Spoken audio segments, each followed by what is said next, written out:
ایک بھائی نے کویسچن کیا تھا کہ سنا ہے کسی نے کہا کہ گھر میں جھاڑو کو کھڑا کر کے نہ رکھیں، اسے لٹا کر رکھیں ورنہ گھر میں کوئی برا ہو جاتا ہے بلکہ موت بھی ہو سکتی ہے، تو کیا حکم شرع ہے؟ کوئی مسئلہ نہیں ہے۔ نبی کریم صلی اللہ علیہ وسلم کے دور میں ایسی جھاڑوؤں کا رواج تھا جو ہمارے ہاں ہیں، تنکوں کی جھاڑو اور دیگر جھاڑو ہیں،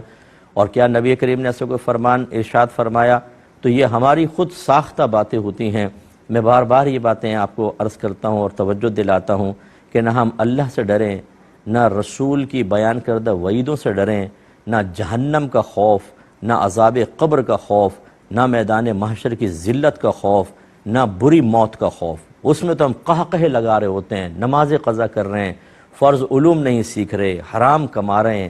خراب قسم کی دوستیاں ہم نے کی ہوئی ہیں، گناہوں پر دلیر ہیں، کوئی خوف نہیں، جھاڑو سے بڑا ڈر رہے ہیں۔ تو یہ جو بے سروپا باتیں ہم پر طاری ہو جاتی ہیں اور ہم خوف محسوس کرتے ہیں، یاد رکھیں کہ یہ ایمان کی شدید ترین کمزوریوں کی علامات ہیں۔ اور دوسری طرف جب ہم بے خوف ہوتے ہیں قرآن یا حدیث یا اللہ یا رسول کی طرف سے بیان کردہ عذابات کے بارے میں، تو پھر یہ ایمان کی موت کی طرف لے کے جا سکتی ہیں۔ اس لیے اس کی پرواہ نہ کریں، اس کی پرواہ کریں۔ ایک کالر ہمارے وہ سب کیا فرمائیے گا کہ ہماری جو خواتین ہیں، بہنیں ہماری، انہیں عبادت بھی کرنی ہے اس مہینے میں، گھر کے کام کاج بھی ہے، تو ان کے لیے کیا رہنما اصول ہیں کہ انہیں اس ماہ مبارک کی برکتیں کس طرح حاصل ہو سکیں گی؟ چونکہ گھریلو کام بھی ضروری ہے ظاہر ہے، لیکن عبادت کا مہینہ ہے، کیا فرمائیے گا؟ دیکھیں، سب سے پہلے تو اپنی نیت کو بہتر کر لیں اور یہ نیت کریں کہ میں بی بی فاطمہ رضی اللہ تعالی عنہا کی سنت ادا کر رہی ہوں۔ سبحان اللہ، سبحان اللہ۔ کیونکہ شہزادی کونین اپنا گھر کا سارا کام خود اپنے ہاتھوں سے کرتی ہے، سبحان اللہ۔ تو پھر ان کو یہ قلق نہیں ہوگا کہ مرد تو چلیں عبادات کر رہے ہیں، ہم گھر کے کاموں میں لگے ہوئے ہیں۔ آپ کا بچے سنبھالنا، گھر کی صفائی ستھرائی، اپنے شوہر کی خدمت کرنا، اگر جوائنٹ فیملی ہے اس میں تھوڑا سا کام کرنا، اگر آپ اس میں بی بی فاطمہ رضی اللہ تعالی عنہا کی سنت کی ادائیگی کی نیت کر لیں گی، یہ سب نیکیاں ہیں آپ کے لیے، سبحان اللہ، سبحان آپ کے درجات کی بلندی کا سامان ہے۔ دیکھیں نا، اگر آپ کو کپڑے استری والے مل جاتے ہیں، آپ کو پکا ہوا کھانا مل جاتا ہے اور آپ عبادت کرتے ہیں، اس میں کمال کس کا ہے؟ ایک خاتون کا کمال ہے نا۔ بالکل۔ اس کا مطلب یہ ہوا کہ اگر وہ ہمارے لیے، مردوں کے لیے آسانی پیدا کر رہی ہیں اور اس مشغولیت کی بنا پر خود وہ نیک عمل نہیں کر پا رہی جو مرد کر رہے ہیں، تو جو مرد کر رہا ہے گویا کہ وہ آپ ہی کر رہی ہیں۔ ایک تو یہ بہنیں ہمارے ذہن سے نکال دیں، ٹھیک ہے نا۔ اس کے بعد پھر اللہ تعالیٰ اگر موقع دے تو پھر وہ غور و تفکر کریں، جیسے میں نے 5 وقت نماز یہ تو پڑھنی ہے لازم، تفسیر کے حوالے سے آپ نے ارشاد اور پھر اس کے علاوہ تراویح کا میں نے عرض کیا، بعض بہنیں ہماری کہتی ہیں بھئی میں تھک بہت جاتی ہوں سارا دن، میں مانتا ہوں بالکل آپ تھک جاتی ہیں، لیکن کمال تو یہ ہے نا کہ تھکنے کے باوجود اطاعت الہی کریں، آپ نہ تھکیں پھر کریں، یہ بھی آپ کا کمال ہے۔ لیکن نور علی نور تو تب ہے نا کہ جسم کہہ رہا ہو، نفس کہہ رہا ہو لیٹ جاؤ، اور آپ کہیں کہ نہیں میں اپنے اللہ کے لیے کیسے لیٹ سکتی ہوں؟ یہ مہینہ تو اس میں اگر 20 رکعت تراویح ادا کروں گی تو 20 فرائض ادا کرنے کا ثواب ملے گا۔ اور یہ بہنوں کے لیے آسانی کے لیے میں گزارش کرتا ہوں کہ یہ تراویح آپ بلا عذر بیٹھ کے بھی پڑھ سکتی ہیں، ثواب کم ہوگا۔ ہاں اگر کوئی تھکی ہوئی بہن ہے، بہت ہی جسم ٹوٹ رہا ہے، تو انشاءاللہ پھر یہ ایک عذر ہے، بیٹھ کے بھی نماز پڑھیں گے اللہ تعالیٰ پورا ثواب دے گا۔ مجھے مرد حضرات کے لیے بھی یہ نہ مرد کھڑے ہو کر پڑھیں، لیکن کوئی کسی کے ساتھ عذر ہے تو بہرحال بیٹھ سکتا ہے، کیونکہ سنت موقدہ میں قیام فرض نہیں ہوتا، تو وہ بیٹھ کر بھی پڑھ سکتا ہے، لیکن آدھا ثواب ہوتا ہے۔ تو مردوں کو ان کا کام کیا ہے، کھا رہے ہیں پی رہے ہیں، ٹینکیاں فل کی ہوئی ہیں ساری کے اندر، افطار کے اندر ایسے ٹوٹ پڑتے ہیں جیسے دشمن کی فوج سامنے، پہلے بیٹھ کے منصوبے بناتے ہیں، اندر سے آواز آتی ہے پہلے تو نے کھجور کھانی ہے، پھر یہ 2 گلاس لسی، پھر 3 شربت کے گلاس، منصوبہ بندی کے 4 سموسے، پھر چاٹ ہے، پھر چھولے ہیں، اور ایسا ہاتھ تیزی سے چل رہا ہوتا ہے اسی گائیڈ لائن کے مطابق۔ تو خلاصہ کلام یہ کہ بہرحال ہماری بہنیں جو ہیں اپنے سب سے پہلے گھریلو مصروفیات کو دیکھیں، اچھی نیت کے ساتھ ثواب ملے گا، پھر عبادات کی طرف آئیں، پھر مستحبات کی طرف آئیں، جیسے قرآن پاک کی تلاوت ہے، ترجمہ اور تفسیر کے ساتھ پڑھیں، آپ کو بہت زیادہ ثواب ملے گا۔ اور آخری بات جو میں پھر اعادہ کر دیتا ہوں کہ سب سے بڑی چیز ہے کہ اگر کسی بہن کے اندر زبان کی تیزی ہے، لڑائی جھگڑے میں ماہر ہیں، جیلس زیادہ ہوتی ہیں، لیگ پولنگ کرتی ہیں، لڑوا کر دور بیٹھ کے خوش ہونے کی عادت ہے، اس کو سب سے پہلے نکالیں۔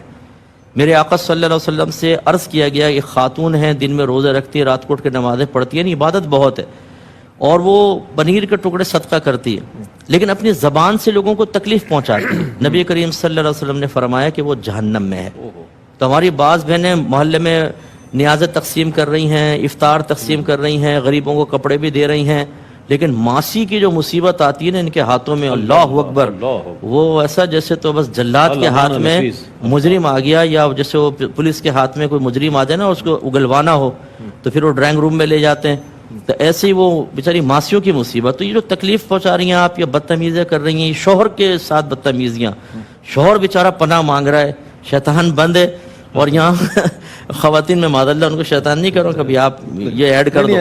نہیں ایسا نہیں. لیکن ہماری بہنیں جو ہیں بعض اوقات وہ اتنا ڈسٹرب کرتی ہیں کہ آدمی پناہ مانگتا ہے. یہ نہ کریں، پیار محبت ایک ماحول بنائیں، تو انشاءاللہ یہ مہینہ ہماری خواتین کے لیے درجات کی بلندی کا انشاءاللہ سامان پیدا کرے گا. اچھا،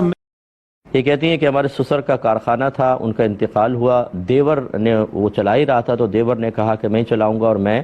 باقی لوگوں کو بھی حصہ دیتا رہوں گا، لیکن وہ اب اپنے پاس رکھ رہا ہے، کسی اور وارث کو اس کا حصہ نہیں دے رہا، تو کیا حکم شرع ہوگا؟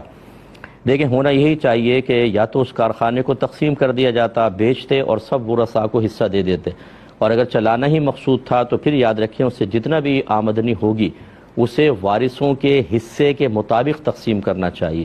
جتنے بھی ورثاء ہیں، کیونکہ یہ کارخانہ اس لڑکے کا نہیں ہے، یہ سسر صاحب کا تھا. ہاں، محنت وہ کر رہا ہے، تو یا تو یوں کریں کہ وہ اپنے کو اجرت طے کر لے، سیلری طے کر لے، وہ تو لے ہی لے، اور باقی جتنا پروفٹ ہو، جتنے بھی اس کے ورثاء ہیں، جیسے بھائی ہیں اور بہنیں ہیں، تو بھائیوں کو 2 حصہ ملتا ہے، بہنوں کو 1 حصہ ملتا ہے، اسی حساب سے پھر اس کو تقسیم کرنا چاہیے. نہیں کریں گے تو یہ گناہگار ہوں گے. یہ بہن نے فرمایا کہ نقلی دانت اگر لگا لیں تو وضو کا کیا حکم ہے؟ دیکھیں، نقلی دانت 2 طرح کے ہوتے ہیں. ایک وہ کہ آپ بتیسی پوری باہر نکال سکتے ہیں، اس میں تو بہتر ہے کہ باہر نکال کر پھر کلی کی جائے. اور اگر وہ فکس ہو گیا ہے نقلی دانت، تو پھر اس کو چونکہ نکالنے میں حرج ہے، وہ توڑ کے ہی نکلے گا یا تکلیف سے نکلے گا، اور دوبارہ آپ اس کو فٹ نہیں کر سکتے. ایسی کوئی بھی چیز جو جسم کا اس طرح حصہ بن جائے کہ آپ اسے جدا بہت ہی تکلیف اور حرج کے بغیر نہ کر سکیں، اور اگر کر بھی سکیں تو دوبارہ پھر فٹ نہ ہو سکے، وہ پھر معاف ہو جاتی ہے. اس نقلی دانت کے اوپر جیسے کلی کریں گے، بس اس پہ پانی بہہ جائے کافی ہے، کوئی نکال کر اس کے نیچے کھال کے اوپر یا مسوڑے کے اوپر پانی بہانا لازم نہیں ہوگا. وضو میں تو ویسے ہی کوئی سنت ہی ہے، لیکن جیسے حالت جنابت طاری ہو، ان لوگوں کے لیے بھی یہی حکم ہوگا جو میں نے آپ کی خدمت میں ذکر کیا. اور اگر کوئی شخص مر جاتا ہے تو پھر وہی بات ہے کہ اگر اس کا بتیسی باہر نکل سکتی ہے پھر تو نکال کر اس کو دفنایا جائے، اور اگر وہی فکس ہو گیا ہے دانت تو اسی طرح اس کو غسل دیا جائے. مردے کی ویسی کلی نہیں ہوتی، آپ کو پتہ ہے کہ کوئی روئی گیلی کر کے اس کے دانتوں وغیرہ پہ پھیر دی جاتی ہے، اور پھر اس کو توڑ کے نکالنا یہ مردے کے لیے تکلیف ہے اور حرج کا باعث بنے گا، اس لیے ایسے ہی دفنا دیا جائے، اس میں کوئی حرج نہیں ہے. موبائل پہ آپ قرآن بھی سنتے ہیں اور پھر ترجمہ اس کا آ رہا ہوتا ہے اور آپ ساتھ ساتھ دہرانے کی کوشش کرتے ہیں، تو ایسا نہ کریں، کیونکہ قرآن کا واضح فیصلہ ہے کہ جب قرآن پڑھا جائے، اور حدیث میں بھی ہے، تو اس کو غور سے سننا چاہیے. اس وقت آپ اگر پڑھیں گے تو یہ غلط ہوتا ہے، بلکہ اس کو گناہ سے تعبیر کیا گیا ہے، کیونکہ یہ حکم قرآنی کے خلاف ہوگا. اس وقت آپ اس کو نہ کریں. ہاں، ترجمہ اگر دہرانا چاہیں تو کوئی مسئلہ نہیں ہے، لیکن جب قاری صاحب قرات کر رہے ہوں تو اس کو اس وقت نہ دہرائیں، بالکل خاموشی سے سننا واجب ہوگا.